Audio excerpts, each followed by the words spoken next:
alle sammen. Hvor er det dejligt at se jer igen. Nu er det blevet den 4. december, fordi i går der var det den 3. og i morgen der er det den 5. Jeg er gået ud af studiet i dag, fordi jeg vil hjælpe jer lidt med at gætte dagens sang. I hørte jo den i starten, og måske har I allerede gættet teksten. Men hvis I ikke har gættet teksten, så skal I bare lytte med her. Jeg er gået ind på en restaurant, det man kalder for et værtshus, hvor mit orkester, de holder sammen og øver sig. Og jeg er jo altså verdensberømt forsanger i det orkester.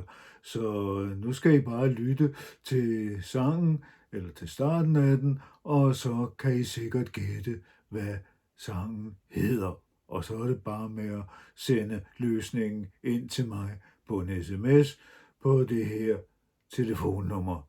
Men lyt godt efter og se om I kan gætte, hvad dagens sang hedder.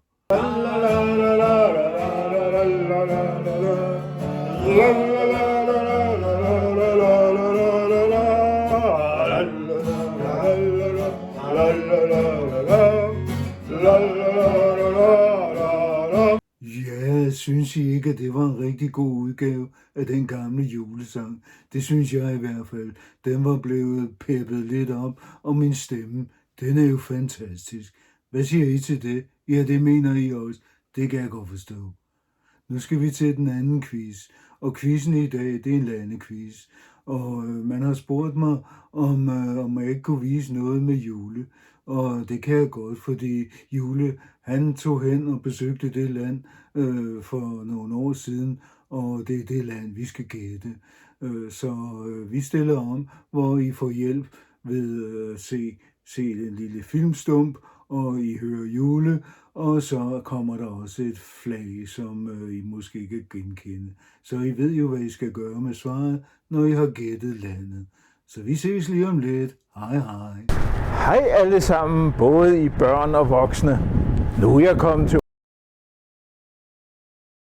Der er sne på alle hustagene, og der er sne på gader og stræder. Kan I have det rigtig godt så længe? Ja, og så er det vist ved at være den tid, hvor juletuberen Gran her og julekalenderen skal sige farvel for denne gang, men heldigvis så ses vi jo igen, måske allerede i morgen. Så tak for i dag, og have en helt vidunderlig pragtfuld dag, til det bliver den 5. december. Hej hej.